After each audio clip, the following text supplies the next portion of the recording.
기도하겠습니다.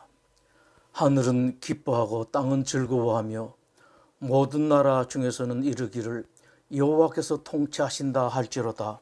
바다와 거기 충만한 것이 외치며 밭과 그 가운데 모든 것은 즐거워할지로다. 하나님은 영이시니 예배하는 자가 영과 진리로 예배할지니라. 아멘.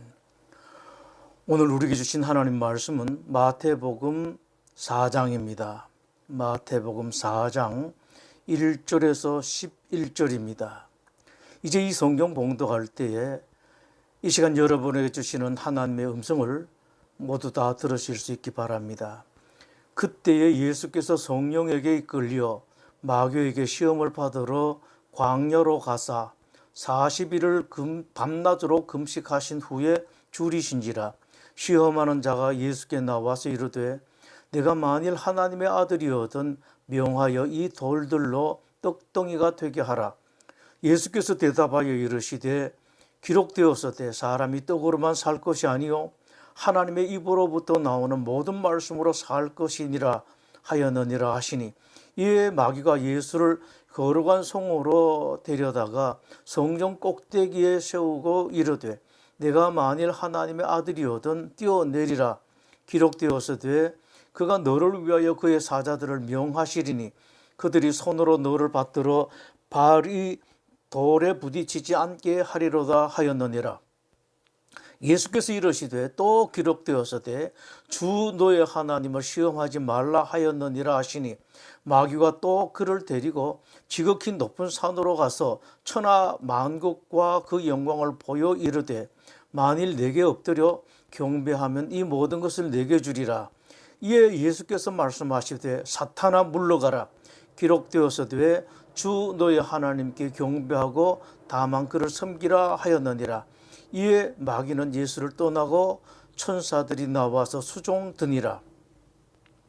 예수님께서 시험, 즉 테스트를 받으셨습니다. 성경은 예수님을 시험하는 존재를 마귀라고 말씀합니다. 1절에서 마귀에게 시험을 받으사라고 말씀하고 5절에서도 마귀가 예수를 거룩한 성으로 데려다가 성전 꼭대기에 세우고 라고 마귀를 말씀하시고 8절 11절에서도 마귀라고 말씀합니다. 마귀를 사탄이라는 명칭으로 쓰기도 합니다. 예수께서 말씀하시되 사탄아 물러가라. 광야에서 40일을 계시면서 사탄에게 시험을 받으시며, 즉 마귀와 사탄은 같은 말이라는 것입니다. 그 세 복음서 모두 마귀에게 받으신 예수님의 시험은 사실은 성령님에게 이끌림을 받은 시험이라고 말씀합니다. 그때에 예수께서 성령에게 이끌려 마귀에게 시험을 받으러 광야로 가사, 이 말씀은 곧 예수님을 시험한 존재가 하나님이라는 말씀입니다. 이 말씀에는 중요한 의미가 몇 가지 있습니다. 하나는 하나님께서 시험하시는 경우가 있다는 사실입니다. 신자들이 세상 살면서 힘들고 어려운 일이 생기고 난처하고 답답한 일이 생겼을 때 혹 이것이 하나님께서 나에게 주신 시험일지 모른다고 생각해 보는 것도 필요합니다. 생각이 거기까지 미치면 시험이 많이 쉬워집니다. 하나님께서 뭔가 뜻이 계셔서 마귀를 통해 나를 시험하시는구나 라고 생각하면 그 모든 것을 하나님께서 하시는 것이니 이 모든 것이 필경은 나에게 좋을 수밖에 없다는 생각을 하게 됩니다. 성경이 그렇게 말씀하고 있습니다. 이렇게 되면 살면서 어떤 일이 닥치든지 무슨 일이 생기든지 자신이 생깁니다. 하나님께서 하신 것이니 나로 하여금 이 모든 어려움을 넉넉하게 이기게 하실 것이다. 사람이 감당할 시험 밖에는 너희가 당한 것이 없나니 오직 하나님은 미쁘사 너희가 감당하지 못할 시험 당함을 허락하지 아니하시고 시험 당할 즈음에 또한 피할 길을 내사 너희로 능히 감당하게 하시느니라. 하나님의 시험은 특히 중요한 일, 큰 일을 해야 할 사람들에게는 더욱 있을 가능성이 많습니다. 하나님께서 테스트하신 후 적당하다 판단되시면 맡기시지만 아니라고 판단되실 때에는 그 사람에게 맡기지 않으십니다. 또 하나님 테스트는 중요한 일이나 큰 일을 하고 있는 가운데도 있을 수 있습니다. 저 사람에게 이 중요한 일, 이 큰 일, 이 귀한 일을 계속 맡겨도 되겠는지, 이제는 그만 맡겨야 되겠는지 판단하시기 위해서 그런 테스트를 하실 수 있습니다. 이스라엘의 초대왕 사울이 그랬습니다. 왕으로 세워놓고 왕의 입지까지 다 갖춰주신 후 사울을 살펴보시니 뭔가 좀 걱정스러우셨습니다. 그런 의구심을 해소하기 위해서 하나님께서 사울에게 명령하십니다. 아말렉과 전쟁을 하라. 전쟁은 당연하게 이길 것이다. 전쟁에서 이기고 난 뒤에 이렇게 하라고 명령하셨습니다. 테스트였습니다. 사울은 하나님의 그 명령을 듣지 않았습니다. 순종하지 않았습니다. 하나님께서는 사울을 이제 더 이상 왕을 계속할 만한 사람이 되지 못하겠다고 판단하시고 사울을 버렸다고 선언하십니다. 하나님 영이 사울에게서 떠나버리셨습니다. 하나님 영이 사울에게서 떠나시자 바로 다음 악령이 사울을 사로잡아 괴롭히기 시작했습니다. 그때부터 사울은 한평생 미움과 분노에 휩싸여 살게 되고 말았습니다. 이런 것이 바로 하나님의 은혜를 받고도 은혜를 알지 못하고 하나님의 테스트에 탈락한 자들에게 주시는 하나님의 징계입니다. 이것은 믿지 않는 사람들에게도 마찬가지입니다. 하나님은 믿는 사람들이 세상뿐만 아니라 믿지 않는 사람들과 그 세상에서도 주인이시기 때문입니다. 바벨론 마지막 왕 벨사살 때입니다. 벨사살은 모든 일이 잘 돌아가게 되자 자기 분수를 알지 못하게 되었습니다. 잔치 자리에서 여호와 하나님의 성전에서 빼앗아 온 그릇들로 술을 마시고 그 앞에서 우상을 찬양했습니다. 여호와 하나님을 조롱한 것입니다. 하나님 무서운 줄 알지 못했습니다. 한참 진행 중이던 잔치 자리에 벨사살 왕 앞에 사람 손가락이 나타나서 글을 썼습니다. 메네 데겔 우바르신, 아람으로 그 뜻을 세웠다 달아보았다 나누었다. 세어보고 또 세어보고 저울로 달아보았더니 도저히 함량 부족이라 나누었다. 즉 나라를 쪼개겠다는 뜻입니다. 그날 밤에 벨사살은 죽고 맙니다. 왕 벨사살은 자기가 죽는 것으로 끝나는 것이 아니라 거대한 나라 바벨론 나라도 망하고 말았습니다. 큰 일을 맡은 사람, 하나님께서 중요한 일을 맡기신 사람은 그런 일을 할 만한 사람으로 계속해서 자기 스스로를 단련시켜 나가야 합니다. 끊임없이 연마시켜서 함량 부족이 되지 않도록 해야 합니다. 만약 그렇지 않으면 하나님의 날카로운 심판에서 벗어나지 못합니다. 모든 것이 한꺼번에 다 날아가고 맙니다. 이것 때문에 하나님께서는 당신의 사랑하는 사람들, 기독교 신자들까지 시험을 하십니다. 이제 볼 것은 마귀가 시험하는 시점입니다. 마귀는 승산이 없을 때는 덤벼들지 않습니다. 승산이 없을 때는 가만히 있다가 승산이 있을 때 덤벼듭니다. 마귀가 예수님을 보니 다른 때는 도저히 이길 수 없었지만 이때는 승산이 있을 것 같았습니다. 시험으로 예수님을 넘어뜨릴 수 있을 것 같았습니다. 40일을 밤낮으로 금식하신 후에 줄이신지라. 40일 금식하고 난 뒤입니다. 40일 금식하고 나면 견디기 어려울 만큼 배가 고픕니다. 정말로 많이 힘이 듭니다. 일주일만 금식해도 3일이나 5일째가 되면 눈앞에 음식이 왔다 갔다 합니다. 이 땅에 계시는 동안은 예수님도 인간이셨기 때문에 40일 금식으로 무척 시장하셨을 것입니다. 이것을 잘 아는 마귀가 온갖 것으로 유혹을 합니다. 어떤 것이든 절박한 시점이 참 위험한 때입니다. 절박한 때는 특히 조심해야 합니다. 인생인지라 절박한 일이 생기지 않을 수 없습니다. 그러나 혹 절박한 일이 생기더라도 절박에 함몰되지 마십시오. 절박한 것을 붙들고 있지 마십시오. 그것을 장바구니에 담아 주님께 보내십시오. 절박한 것을 주님께 토스해버리면 더 이상 절박이라는 공이 나에게는 있지 않게 됩니다. 그렇게 힘들지 않습니다. 힘든 것은 내가 붙들고 있기 때문입니다. 또 하나 인생에서 위험한 때는 상당한 일을 이루었을 때, 대단한 일을 했을 때입니다. 40일 금식한 사람은 대단한 성취감에 휩싸이게 됩니다. 한 일주일 열흘만 금식해도 대단한 일을 이룬 것 같이 느껴집니다. 40일을 금식하고 나면 얼마나 더 하겠습니까? 하나 더 있습니다.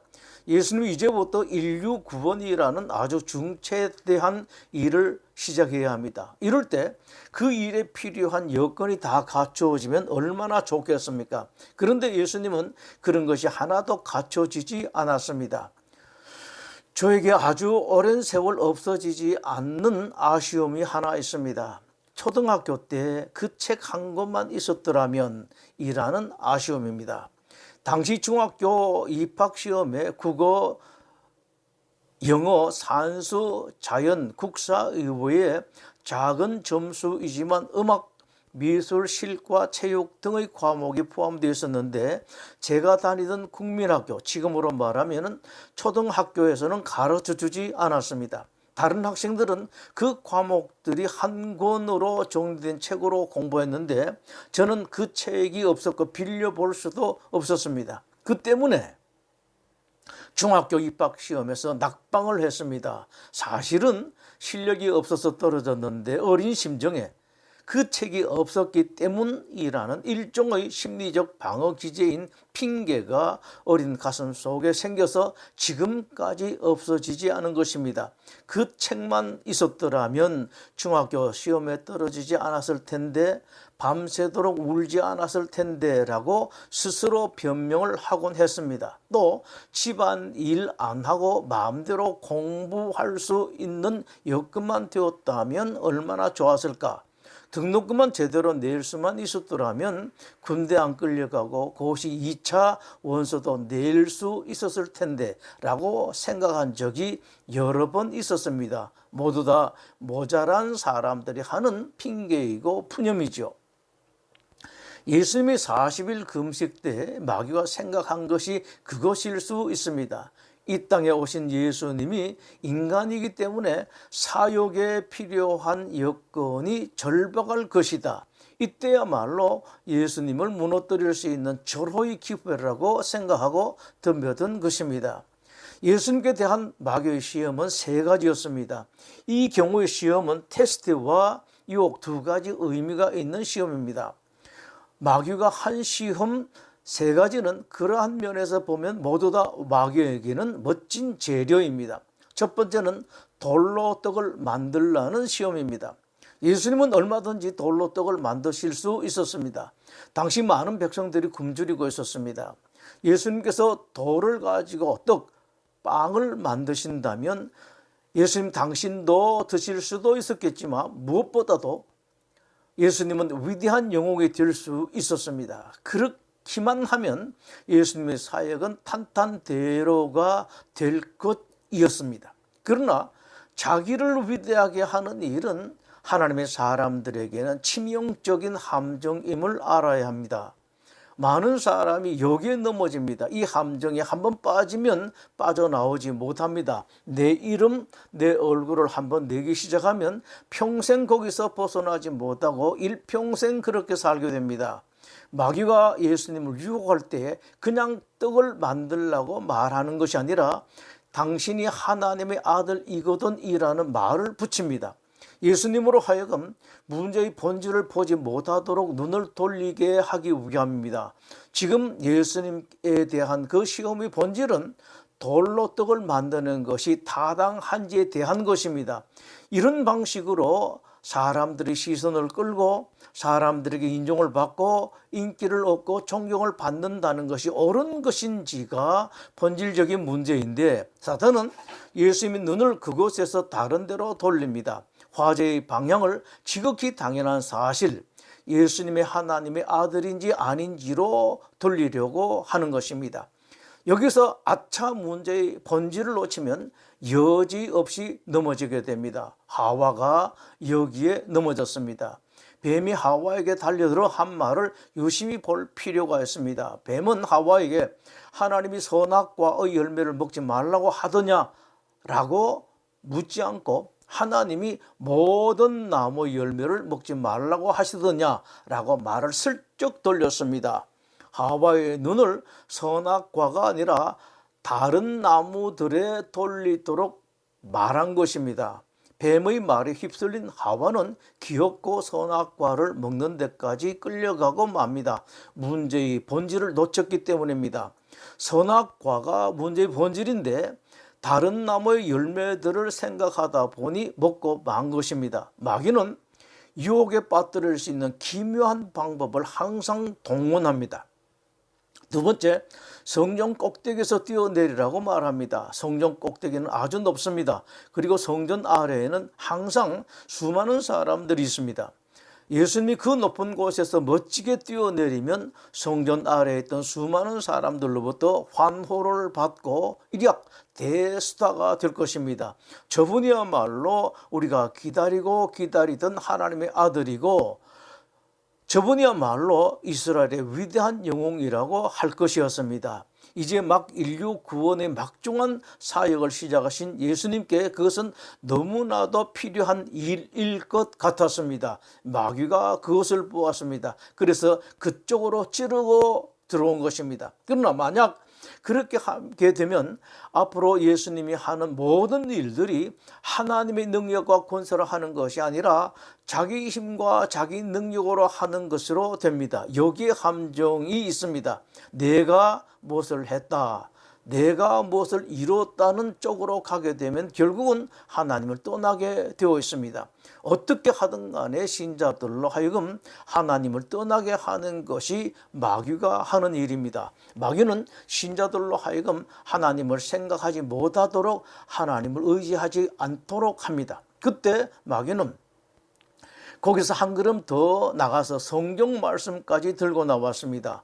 그가 너를 위하여 그의 사자들을 명하시리니 그들이 손으로 너를 받들어 발이 돌에 부딪히지 않게 하리로다. 이 말씀은 시편 91편의 말씀입니다. 예수님이 눈을 그쪽으로 돌려 이것이 옳은 것인지 아닌지 생각하지 못하도록 유혹한 것입니다. 신자들을 유혹하기 위한 것이라면 마귀는 모든 것을 다 동원합니다.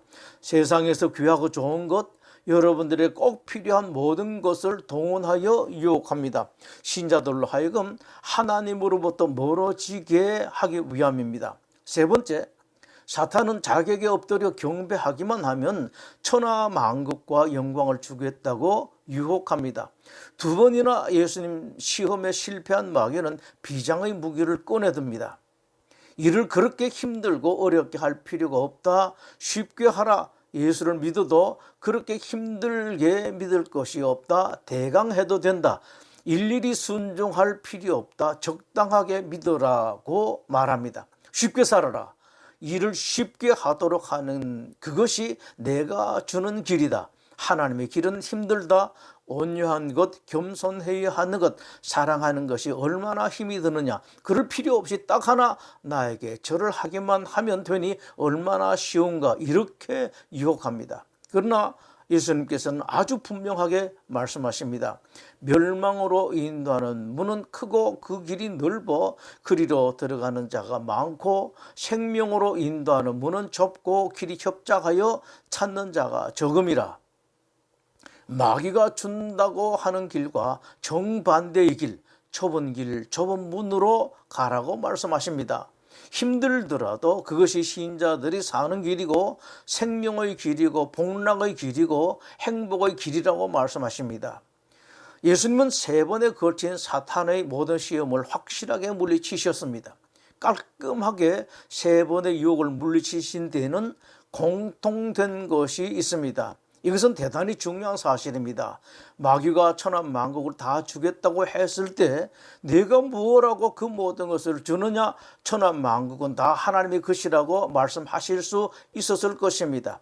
멋진 대응이긴 하지만 예수님은 그런 말을 하지 않으셨습니다. 마귀에게 휘둘리지 않으신 것입니다. 자칫 잘못하면 아무 쓸데없는 말을 하게 되고 휩쓸리게 됩니다. 나도 그 정도는 안다. 나도 그런 경험을 했다. 나도 적어도 너만큼은 된다. 라는 것을 드러내기 위해서 자꾸 말을 하게 됩니다. 그러나 예수님은 일체 그런 말씀을 하시지 않았습니다. 다른 말은 일체 하지 않으셨습니다. 한마디 말씀으로 끝냈습니다. 하나님입니다. 마귀는 다른 말에는 눈 하나 깜빡하지 않지만 하나님이란 말만 나오면 벌벌 떨게 됩니다. 마귀에게 하신 예수님의 말씀을 꼭 기억하십시오. 하나님의 입으로부터 나오는 모든 말씀으로 살 것이라. 주 너희 하나님을 시험하지 말라. 주 너희 하나님께 경배하고 다만 그를 섬기라. 예수님은 아무리 인간의 몸을 입고 오셨다고 할지라도 시험 테스트를 받을 필요가 없는 분입니다. 그럼에도 불구하고 하나님은 예수님을 시험하셨습니다. 왜 그럴 필요가 없는 예수님에게 하나님께서 테스트하셨을까요? 오늘의 신자들을 가르치기 위해서입니다. 첫 번째, 시험이 절대로 필요 없는 예수님에게도 시험이 있었다. 따라서 당연히 하나님의 사람들에게는 시험이 있다는 말씀을 하십니다. 여러분들이 하나님의 사람이 아니라면 이 시험이 없습니다. 하나님이 사람이라면 이 시험이 있습니다. 두 번째는 특별한 일이 있을 때에는 특별히 조심하라고 말씀하십니다. 대단한 일, 위대한 일, 중요한 일을 하고 무언가 성취했을 때 이럴 때는 각별히 조심하라는 것이 하나님의 말씀입니다. 세 번째, 시험이 왔을 때 이런저런 말을 삼가라, 말에 휩쓸리지 말라고 말씀하십니다. 시험이 왔을 때는 그저 하나님을 말하라. 그것이 오늘 이 말씀을 통해서 여러분에게 주시는 하나님의 메시지입니다. 기도하겠습니다. 우리를 구원하기 위하여, 우리의 참된 행복, 최고의 행복을 위하여 우리 대신 십자가에 죽으신 우리 주님 예수 그리스도의 은혜와 인생과 역사의 주인이신 아버지 하나님의 지극하신 사랑하심과 성령님의 감동, 감화, 교통하시는 은사가 이 자리에 함께한 하나님의 모든 성도들과 그 가정들을 위해 지금부터 영원토록 함께 하시옵기를 간절히 축원하옵나이다. 아멘.